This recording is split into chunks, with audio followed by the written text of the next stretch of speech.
मैं इस वक्त मौजूद हूँ DHA लाहौर में। आसिफ इकबाल साहब CEO ई प्रॉपर्टी और उनके ऑफिस में हम इस वक्त मौजूद हैं। मुल्क की मौजूदा सूरत हाल और प्रॉपर्टी की सूरत हाल को आप इस वक्त किस नज़र से देखते हैं? अच्छा, भावलपुर शहर को चूँकि मैं हमेशा शुरू से एक बड़ी इज्जत की निगाह से देखता हूँ, उसकी वजह ये है, लेकिन फिर देखते ही देखते अल्हम्दुलिल्लाह अभी आप वीडियो में देख रहे हैं, आपके सामने है कितनी अच्छी डेवलपमेंट DHA भावलपुर में इस वक्त हो चुकी है। ये विला कम्युनिटी आपके सामने है, बच्चे पार्क में खेल रहे हैं। अभी अल्हम्दुलिल्लाह ये 250 फुट के बुले वार्ड ये देख के दिल बड़ा खुश होता है कि वो इसके अंदर इन्वेस्ट करें और इससे बेनिफिट लें। तो जो मौजूदा हालात हैं वो इस वक्त करंट गवर्नमेंट के हैं, वो टैक्स बढ़ाने की वजह से बहुत ज़्यादा बढ़ चुका है। DHA भावलपुर नहीं बल्कि पूरे पाकिस्तान की प्रॉपर्टी मार्केट जो है वो ट्रंप में चली गई। असल सवाल तो ये है, ये बेसिक ह्यूमन राइट्स के अगेंस्ट है कि एक प्रॉपर्टी जो आपका खाली प्लॉट पड़ा हुआ है उसके ऊपर जब कोई रेंटल इनकम है ही नहीं, तो हम किस तरह से ये एज्यूम कर सकते हैं कि उस पर रेंट आए। बिस्मिल्लाहिर्रहमानिर्रहीम। Faisal Rizwan Rind, royal properties and developers आपसे मुखातब हूँ। मैं इस वक्त मौजूद हूँ DHA लाहौर में और ई प्रॉपर्टी मेरे उस्ताद, मेरे बहुत ही मोहतरम मेरे भाई आतिफ इकबाल साहब CEO ई प्रॉपर्टी और उनके ऑफिस में हम इस वक्त मौजूद हैं। और मैं आपका ये सारा जो हम इंटरव्यू शुरू करने से पहले बताना चाहूँगा कि मेरा DHA में जितना भी एक्सपीरियंस है या जो कुछ मैंने सीखा है वो मैं आतिफ इकबाल साहब के मरून मिन्नत हूँ और मैं उनका शुक्रिया अदा करता हूँ कि आज मैं DHA में जिस भी पोजीशन पे हूँ इसमें आतिफ इकबाल भाई का बड़ा भरपूर हमारे साथ साथ रहा। आज इत्फाक से लाहौर में मेरी आतिफ भाई से मुलाकात हुई, बल्कि प्लान थी, और उसके साथ साथ हमने कहा कि थोड़ा सा हम आतिफ भाई का इंटरव्यू करें कि मुल्क की मौजूदा सूरत हाल और प्रॉपर्टी की सूरत हाल को आप इस वक्त किस नज़र से देख रहे हैं आतिफ भाई? बिस्मिल्लाहिर्रहमानिर्रहीम। सबसे पहले तो मैं बहुत मशहूर हूँ आपका फैसल कि आप तशरीफ़ लाए और आज आपने मौका दिया मुझे बात करने का DHA भावलपुर के हवाले से। आपको पता है DHA भावलपुर चूँकि हम डे फर्स्ट से कर रहे हैं जब से ये प्रोजेक्ट स्टार्ट हुआ है, और एक वो भी वक्त था जब लाहौर के अंदर इनका ऑफिस नहीं था और हम ट्रांसफ़र के लिए भावलपुर आते थे। अच्छा, भावलपुर शहर को चूँकि मैं हमेशा शुरू से एक बड़ी इज्जत की निगाह से देखता हूँ, उसकी वजह ये है कि हमने तो किताबों में यही पढ़ा है कि भावलपुर जो है नवाब भावलपुर पाकिस्तान के साथ जब उन्होंने इल्हाक किया तो पहले पाकिस्तान के जो इवन स्टाफ की सैलरीज हैं और बहुत सारी फंडिंग उन्होंने इनिशियली जब पाकिस्तान में बिल्कुल शुरू के मतलब दिन थे या आयाम थे उसमें उन्होंने पाकिस्तान की बड़ी मदद की। तो उस हवाले से एक भावलपुर की कदर हमेशा से दिल में रही है। और जब DHA भावलपुर स्टार्ट हुआ, चूँकि हम पहले से ही काफ़ी DHA कर रहे थे, लेकिन जैसे ही DHA भावलपुर स्टार्ट हुआ तो हमने ये डिसाइड किया कि हमने इस प्रोजेक्ट को ऑन बोर्ड लेना है और इस प्रोजेक्ट को हम करेंगे। तो अल्हम्दुलिल्लाह डे फर्स्ट से ही हम इसको कर रहे हैं। लेकिन जाहिर है जिस तरह हर शहर के अपने डायनामिक्स होते हैं, उसके अपने डेमोग्राफिक्स होते हैं, हर शहर का अपना कल्चर है। तो भावलपुर शहर जो है वो हमें पता है कि पाकिस्तान में इस वक्त पॉपुलेशन के हिसाब से ये 11वें नंबर पर है और पंजाब का एक छोटा शहर है। वैसे तो पाकिस्तान का जाहिर है 11वां बड़ा शहर है, लेकिन पंजाब के हवाले से एक छोटा शहर है। DHA भावलपुर जब यहाँ पर आया तो उन्होंने 5200 एकड़ पे ये प्रोजेक्ट जो है वो स्टार्ट किया। जब जाहिर है ये प्रोजेक्ट आया था तो हम उस वक्त भावलपुर में आते थे और आपसे डिस्कशन होती थी और दोस्तों से डिस्कशन होती थी, तो लोकल माइंड या कॉन्सेप्ट यही था कि ये कहाँ बनेगा और पता नहीं कब बनेगा। लेकिन फिर देखते ही देखते अल्हम्दुलिल्लाह अभी आप वीडियो में देख रहे हैं, आपके सामने है कितनी अच्छी डेवलपमेंट DHA भावलपुर में इस वक्त हो चुकी है। ये विला कम्युनिटी आपके सामने है, बच्चे पार्क में खेल रहे हैं, 250 फीट्स के मेन बुले वार्ड बन चुके हैं। तो ज़ाहिर है हर चीज़ को बनने में एक टाइम लगता है, थोड़ा वक्त जो है वो चाहिए होता है। तो इनिशियली जब ये प्रोजेक्ट स्टार्ट हुआ तो इसकी कोई मेन एंट्री नहीं थी, कोई एंट्रेंस नहीं थी। एक पुराना रोड जो है अहमदपुर ईस्ट के नाल से जो अंदर जा रहा था उसके ज़रिए हम अंदर जाते थे, तो लोगों का यही कॉन्सेप्ट था, लोकल का भी और जो आके विज़िट करता था, यार यहाँ पर तो कोई एंट्री भी नहीं है, कोई प्रॉपर गेट भी नहीं है, पता नहीं ये प्रोजेक्ट कब बनेगा।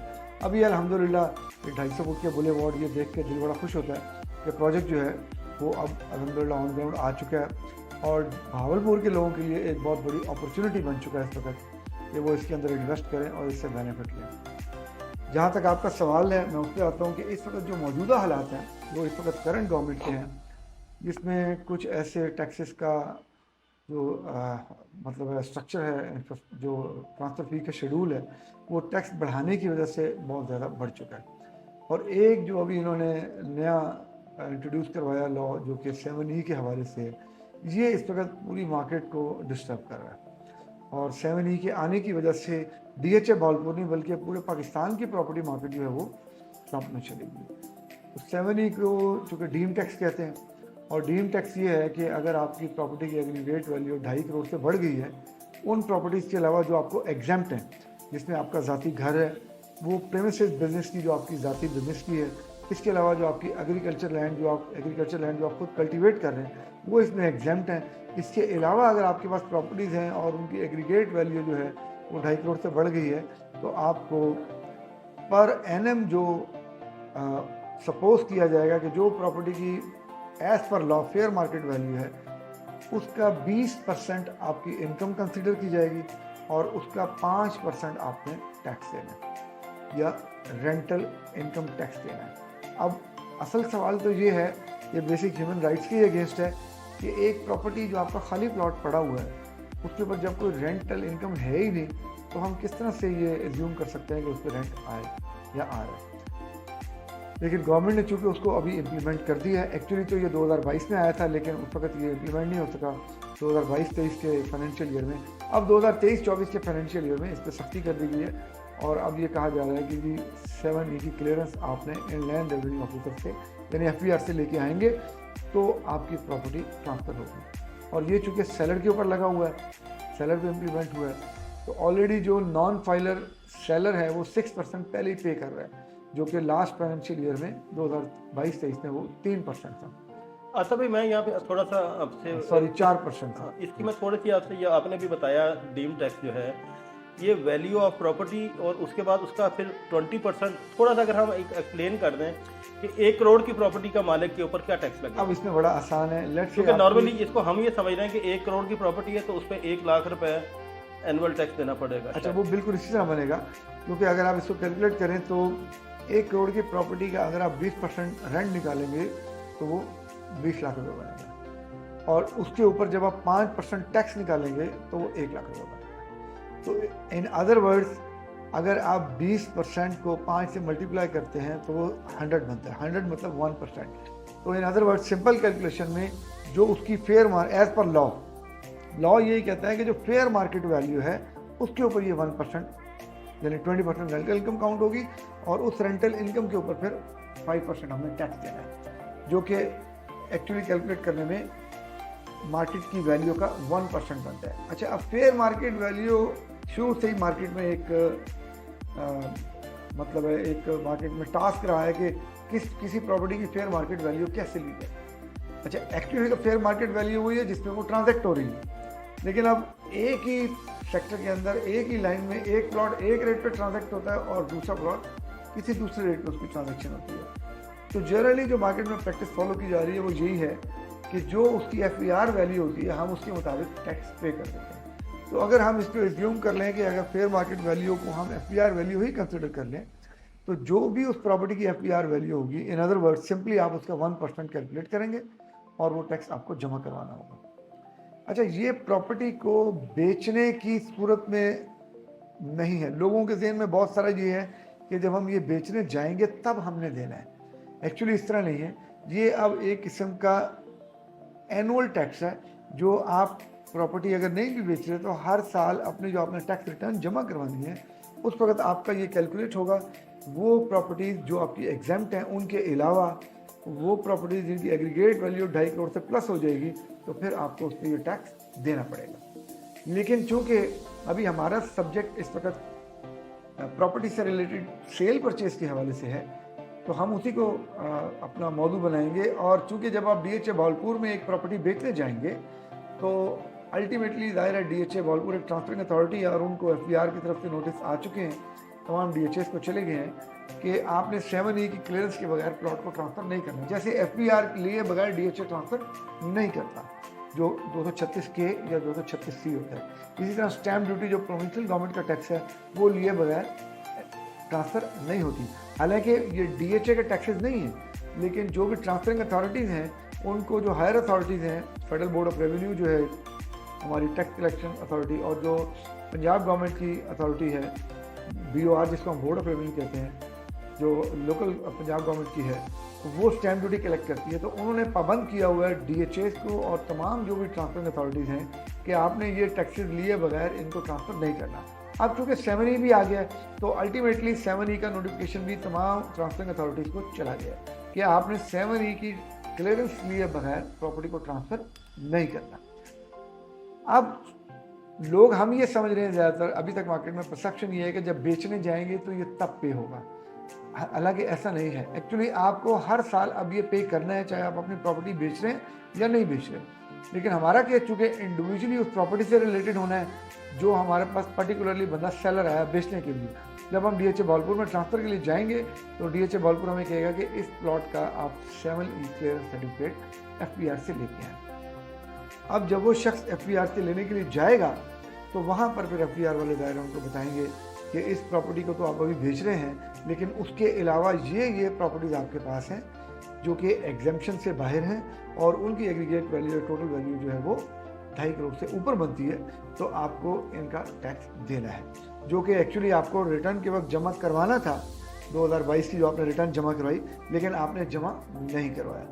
बहरहाल यहाँ अभी काफ़ी मार्केट में कन्फ्यूजन है इस हवाले से और लोगों को क्लैरिटी भी नहीं है, और इवन जो ट्रांसपोर्ट अथॉरिटीज़ हैं DHA वगैरह या और LDA या जैसे Ravi urban development authority Lahore में प्रोजेक्ट आया है वो, तो उनको भी अभी तक क्लैरिटी नहीं है कि इसको कैसे ट्रांसफ़र किया जाए। अब मेरा ख्याल है कि अगले 1-2 हफ्तों के अंदर अंदर ये चीज़ें क्लियर हो जाएंगी कि आया वो शख्स जो है क्लियरेंस तमाम प्रॉपर्टीज़ की लेने जाएगा, मतलब लेने तो एक्चुअली वो उसी की जाएगा जिसको वो बेचने आया है, लेकिन जब वो FBR के पास जाएगा तो FBR वाले उसके पास वो तमाम प्रॉपर्टीज सामने रखेंगे कि आपकी तो टोटल प्रॉपर्टीज ही हैं। और आपको पता है वेल्थ टैक्स में ऑलरेडी हमने अपनी प्रॉपर्टीज शो की होती हैं, और पाकिस्तान में कुछ अर्सा पहले वेल्थ टैक्स भी लगता था। तो मेरा ज़ाती ख्याल ये है कि ये अब सिर्फ अल्फाज का हेरफेर है या नाम चेंज है, एक्चुअली डीम टैक्स जो है वो वेल्थ टैक्स की ही एक शक्ल है। अच्छा भाई, आप प्रॉपर्टी को आप जो है या DHA भावलपुर को अगली आप उस स्टेज पे डेवलपमेंट भी आप देखते हैं, उसकी जो है इस वक्त अलहमदिल्ला वहाँ पे रिहाइशें भी आ गई हैं, कमर्शियल एक्टिविटी स्टार्ट हो गई हैं, तो इन सब उसके बावजूद आपकी DHA से दूरी, वो भी हमें थोड़ी सी उसका भी थोड़ा सा बताएंगे कि DHA से आपकी दूरी भावलपुर से आजकल थोड़ी सी नज़र आ रही है, और प्रोजेक्ट के हवाले से भी थोड़ा सा बताएंगे। अच्छा, मैं इसको थोड़ा सा एक्सप्लेन करूँगा। बेसिकली मैं तो DHA लाहौर, गुजरांवाला, मुल्तान, भावलपुर, पेशावर, कोयटा तमाम प्रोजेक्ट को डील करता हूँ। तो दायरा मार्केट साइकिल को देखते हुए हमें प्रोजेक्ट के प्लस और माइनस को देखना होता है, क्योंकि हमारे पास जो इन्वेस्टर आता है वो आता तो इसी पॉइंट ऑफ व्यू से ना कि अगर मैं आज इन्वेस्ट करूँ तो मुझे 6 महीने या साल के अंदर कितना इसमें ग्रोथ मिलेगी, जो कि प्रॉपर्टी का असल कॉन्टेक्स्ट है जिसके हवाले से हर बंदा यहाँ प्रॉपर्टी में इन्वेस्ट कर रहा है। अब प्रोजेक्ट की स्टेजेस हैं और मार्केट की भी साइकिल्स हैं। तो जब प्रोजेक्ट ऐसी स्टेज पे हो या मार्केट ऐसे साइकिल पे हो जहाँ पर हमें ये लग रहा हो कि मार्केट नीचे को आ सकती है, तो ज़ाहिर है ऐसे मौके पर बीइंग क्लाइंट या इन्वेस्टर आप भी मेरे पास आएंगे तो मुझे आपका जो स्टेक है या जो आपकी इन्वेस्टमेंट है उसका तहफ़्फ़ुज़ करना है। सबसे पहले यही मेरी जॉब है, इसी काम के लिए आप मेरे पास आए हैं, तो मुझे सबसे पहले आपको उस हवाले से गाइड करना है। अच्छा, DHA भावलपुर या DHA मुल्तान या किसी भी और DHA की हम बात कर लें जो एटलीस्ट पोजेशन स्टेज पे चले गए, उनको मैं समझता हूँ कि अब हमें दूसरे तनाजुर में या दूसरे पैरामीटर्स के साथ देखना होगा। यहाँ पर अब लोकल जो कम्युनिटी है ना उसका इन्फ्लुएंस ज़्यादा है। अभी कुछ दिन पहले अभी आपको पता है सेक्टर B1 मुल्तान का पोजेशन था 10 मरले का, तो उसके लिए हम वहाँ पे गए, लेकिन इत्तेफाक से वहाँ बारिश बहुत हो गई और वो इवेंट जो है पोस्टपोन हो गया, वो अगस्त में चला गया। तो वहाँ पे हमारे लोकल जो लोग से दोस्तों से बात हुई, जो बिल्डर्स हैं, डेवलपर्स हैं, उनको हमने इनवाइट किया कि आप आएँ और देखें DHA मुल्तान के अंदर यहाँ कंस्ट्रक्शन आप क्यों नहीं करते जबकि तमाम इंफ्रास्ट्रक्चर मौजूद है। ऐसे ही जैसे भावलपुर में आपको नज़र आ रहा है तमाम रोड बने हुए हैं, इंफ्रास्ट्रक्चर मौजूद है, घर बने हुए हैं, तो वही बिल्कुल पैरामीटर्स भावलपुर पे भी अप्लाई होते हैं और वही मुल्तान पे भी अप्लाई होते हैं। तो हमने उनसे कहा कि आप यहाँ पर क्यों नहीं करते। तो ये उनका एक छोटा सा फीडबैक है जो मैं आपको देना चाह रहा हूँ इस वीडियो के अंदर। उन्होंने कहा कि जब हम विला कम्युनिटी में आते हैं तो हमें बड़ा अच्छा लगता है, क्योंकि विला कम्युनिटी बोस्टन रोड से एंटर होते राइट साइड के ऊपर है और वो आबाद है और वो एक किस्म की वहाँ डिमांड हाई है और सप्लाई अवेलेबल नहीं है, और इवन रेंटल के हिसाब से भी, यानी घरों का रेंट पे घर मिलना भी वहाँ मुश्किल है। अच्छा, मेरा तजर्बा भी इस वक्त यही है और मेरे पास मार्केट में फीडबैक भी यही है। आप सामने बैठे हैं, आप बता सकते हैं। मेरे हिसाब से DHA भावलपुर की भी जो विला कम्युनिटी है वो कामयाब होती है और वहाँ डिमांड भी है। अब मैं थोड़ा वापस आता हूँ उसी तरफ मुल्तान की तरफ। तो उन्होंने कहा कि विला कम्युनिटी के बाद एक गैप है बीच में और उसके बाद सेक्टर M है जिसका पोजेशन है। उससे पहले सेक्टर H का भी लेफ्ट साइड पर पोजेशन आया, लेकिन वहाँ आबादी नहीं है।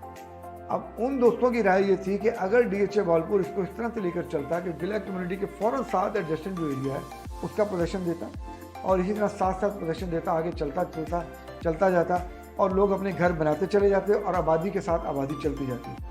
क्योंकि वो शहर वैसे भी आपको पता है छोटे हैं और वहाँ ये डेवलपमेंट का ज़रा ये वाला कॉन्सेप्ट नया है, तो उनकी बात मुझे इस हद तक वैलिड लगी कि विला कम्युनिटी के बाद एक बीच में गैप है, जिस गैप की वजह से दिन के वक्त तो वहाँ ऐसी कोई फीलिंग नहीं होती, लेकिन जब रात का वक्त आता है तो हमने फिर वहाँ प्रैक्टिकल किया कि शाम को हम उस एरिया की तरफ गए।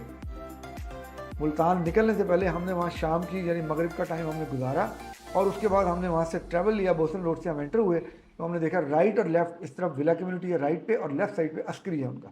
अच्छा, ये दोनों आबाद हैं। थोड़ा सा हम आगे चले तो मेन बुलेवार्ड पे तो लाइट्स हैं, लेकिन लेफ़्ट और राइट बिल्कुल अंधेरा है, बिल्कुल सन्नाटा है। उसके बाद जब हम आगे चले और सेंट्रल कमर्शियल का एरिया है तो वहाँ हमें कुछ रौनक नज़र आई। तो वो दोस्तों की जो बात थी वो मुझे बिल्कुल अपील की कि उनकी ये लोकल एक फीडबैक है कि ये जो आबादी की जो ग्रोथ है अगर ये कंटिन्यूसली साथ साथ चलती तो बेहतर था। दूसरा उनका कहना ये था कि सेक्टर एम के अंदर अभी कोई मार्केट नहीं है, कोई ऐसी चीज़ नहीं है। तो लोकल माइंडसेट उनका ये है। हालांकि मैंने उनको ये जवाब दिया कि विला कम्युनिटी में सब कुछ है, जैसे कि DHA भावलपुर की विला कम्युनिटी में हर चीज़ है, लेकिन उनका माइंड यही था कि यार हमने जब सेक्टर एम में रहना है तो फिर हमारे पास ये फैसिलिटीज़ वहाँ होनी चाहिए, ना कि हम विला कम्युनिटी की तरफ आए। हालांकि विला कम्युनिटी और सेक्टर एम में कोई दूरी नहीं है, जैसे भावलपुर सेक्टर A B से विला कम्युनिटी बिल्कुल भी दूर नहीं है, अक्रॉस दी रोड है।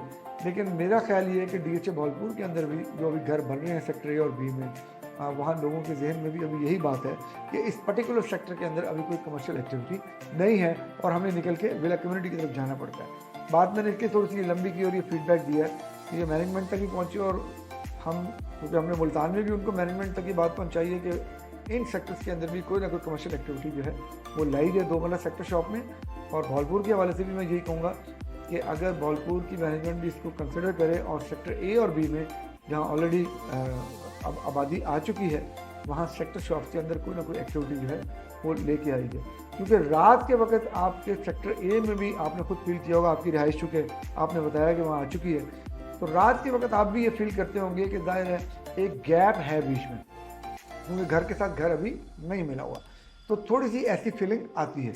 और अगर रात को इत्तेफाक से लाइट भी ना हो तो फिर ज़रा ज़्यादा फील होता है। लेकिन समहाउ ये बात मैंने अपने उन दोस्तों से कही कि मैं आपकी इस बात से मुत्तफिक हूँ कि आज की डेट में ये सिचुएशन है, लेकिन अगर आप इसको थोड़ा सा मुस्तकबिल के तनाजुर में देखें तो मुझे बिलीव भी है और मैं इस पर श्योर भी हूँ कि जितने घर आज अगर हम भावलपुर की बात कर लें सेक्टर में बने हुए हैं, इंशाल्लाह 6 महीने में वो और बढ़ जाएंगे, साल के बाद वो और बढ़ जाएंगे, 1.5 साल के बाद उनकी तादाद और बढ़ेगी, 2 साल के बाद और बढ़ेगी। तो एक बात तो तय है कि हर गुजरते दिन, हर गुजरते हफ्ते और हर गुजरते महीने और साल के साथ अब इन घरों की तादाद बढ़ सकती है, कम नहीं हो सकती। यानी अब ये पॉपुलेशन की तरफ या ऑक्यूपाई होगा और ज़्यादा से ज़्यादा पॉपुलेट होगा।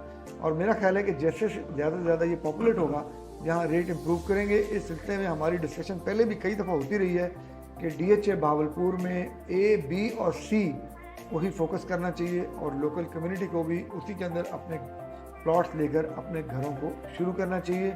और इस पर हमने लास्ट ईयर भी काफ़ी डिस्कशन की जब लोग सेक्टर G, H, J वगैरह में जा रहे थे, तो उस वक्त भी हमारा फीडबैक यही रहा कि नेक्स्ट जो अब टाइम है वो A, B और C का है, जहाँ पोजीशन आ चुका है, और D का जो कुछ पार्ट जो कि विला कम्युनिटी के साथ है। तो अब बाकी आप बेहतर बता सकते हैं कि इस 1 साल के अंदर इन सेक्टर्स के अंदर एक्टिविटी भी बेहतर हुई है और रेट्स में भी बेहतरी है।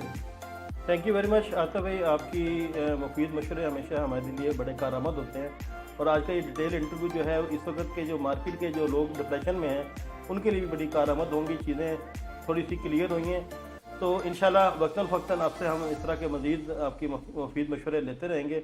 और DHA भावलपुर में सेल परचेज़ के लिए रॉयल प्रॉपर्टी के साथ रब्ते में रहिए। ई प्रॉपर्टी एक मुस्तनद इदारा है लाहौर में और इनके साथ भी आप रब्ते में रहिए।